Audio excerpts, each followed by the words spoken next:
Hi Leo, my name's Leona from Super Conscious Soul, and this is your general tarot reading for October 2017. So, your card under the deck is changes and a little bit of crying over spilt milk, because these are the two cards I've pulled from underneath the deck as the general energies. So it's asking you to pull back from this energy this month and to go with the changes. So that seems to be a major theme, because your Wisdom of the Oracle card is 12, which breaks down to a 3, which is also about changes. It can also be about creativity. So there could be a creative project or something that you put in a lot of your hopes on.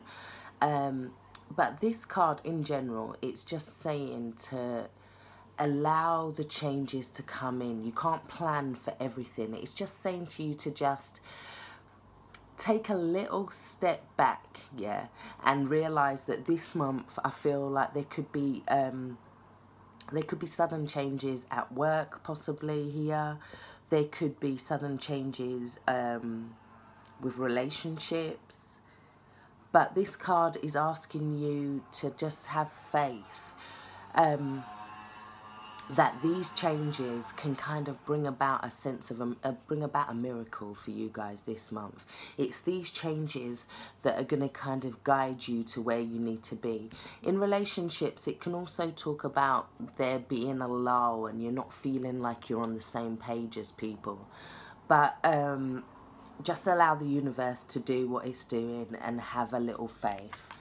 Well, your second card from the Wisdom of the Oracle is chop wood.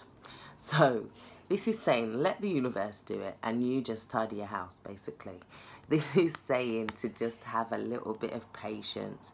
And it's also saying that whatever you're manifesting this month, yeah, or trying to bring into your life, it's about creating it and then allowing the universe to kind of deal with it while you chop wood, wash your dishes, clean your house, organize yourself.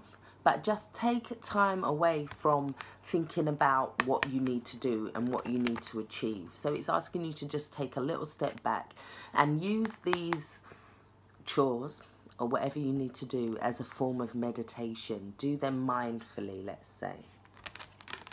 So there's a lot of changes and it's asking you to just hold back and remain peaceful, yeah? So for you guys this month, it said that you was kind of regretting certain things, yeah, certain changes. This could be to do with some sort of commitment from the past. There could be some sort of relationship from the past and you're having conflict, let's say. This could be a few rows. This could be somebody deciding not to commit to something. It could be you kind of deciding to go against the grain as such as well. It could be you deciding not to do things from the past and to find a new way of doing it. It could be spiritually as well, actually, because you have the crown chakra here. And this is you kind of, it's asking you to tap in to the energy of the divine, because the crown chakra is on your head, and it's asking you to kind of maybe open up that crown chakra. The Hierophant can be different ways of spirituality and having an internal conflict with how you was raised and possibly how you see things now in the future. So there could be that conflict as well. But I feel like there was a commitment that could have been walked away from as well.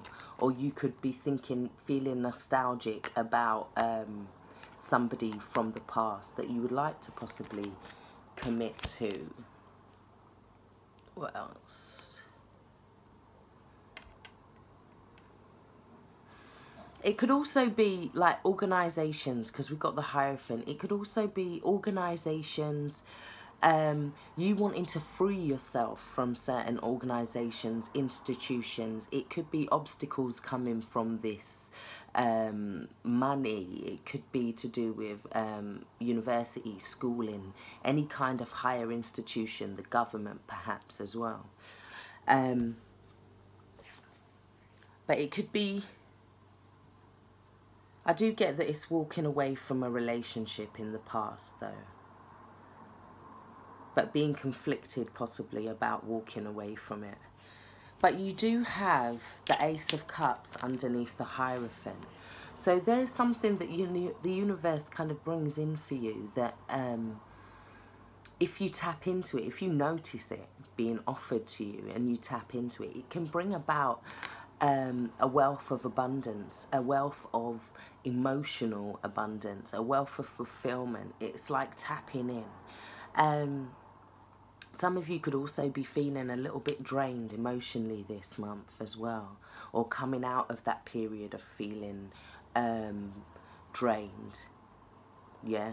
Or it could have been that there could have been some conflict within a relationship where you felt like you was competing for the attention of someone from the past.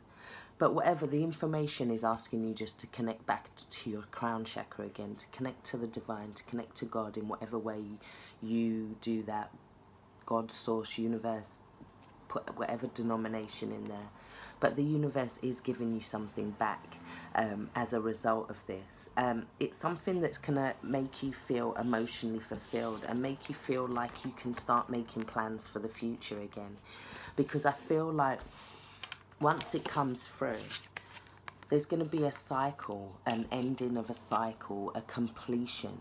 It's almost like you're going into a new phase of your life. This is the last card of that cycle. It's you achieving a victory, an emotional victory. Yeah? An emotional victory. This is also the wish card.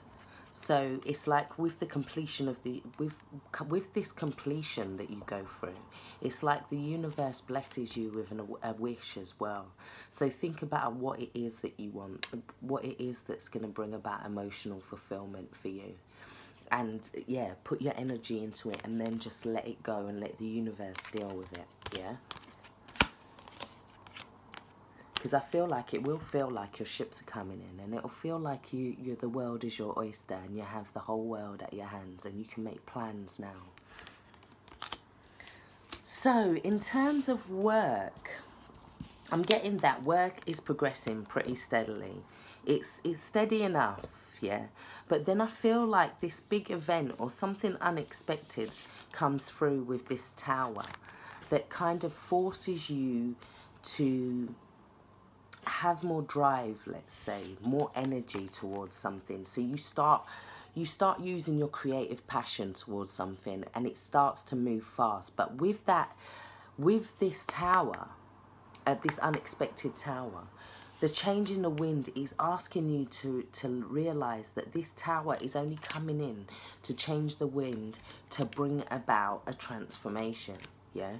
So whatever happens, it's then to kind of spur you into that energy of fire again, into that energy of being passionate again. But mentally, you're suffering in silence. So I think you're suffering in silence a bit. And then underneath that, you have the moon and the Four of Wands, and then the same card of suffering in silence. But the 8, no, sorry, it's the 8, and this is the 9. So these are two mental cards of you suffering. I feel like, as well, I'm getting that some of you guys could have walked away from a relationship that was making you feel less than, or could have been making you feel a little bit depressed, maybe disconnecting you from your crown chakra, from your source, maybe making you feel a little bit stressed, anxious, not yourself. You could have even been suffering from a little bit of depression with this card here, and especially with the moon and this. I'm getting 1 minute, I'm doing a reading, thank you, I'm doing a reading. So especially with the moon card and the wedding card, the Four of Wands, it could be that on the outside, yeah, you're feeling like you're showing this energy, but on the inside you're kind of feeling a little bit like this month. And or this could be you feeling like you know something great is about to happen, because this talks about intuition, but your mental is kind of overriding it. Yeah. And then you have the third eye chakra, which is telling you that your intuition is bang on about something, but you've got this mental as well that's coming in to like freak you out a little bit. So there could be something good that you really do know is coming, and you're using your intuition about it. On a negative side, it could be that there's hidden things about a person that you don't know, or hidden things about a situation that you don't know, that could possibly affect commitment. It could be you thinking about proposing to somebody as well, and trying to keep it hidden from them until you make the decision. But either way, guys, I do feel like whatever it is going to be positive, because in your final rows, you have your third eye chakra. So it's about being tuned into your third eye chakra, your crown chakra. You have the universe card, which is victory after completion. But you do have this suffering in silence card. So I feel like you need to connect to yourself a little bit more with this passionate energy, yeah? This passionate fire energy, go-getter energy. And also allowing yourself to be grateful for the things that you have around you at present. I really do hope this has helped. Take care. Stay blessed. Bye-bye.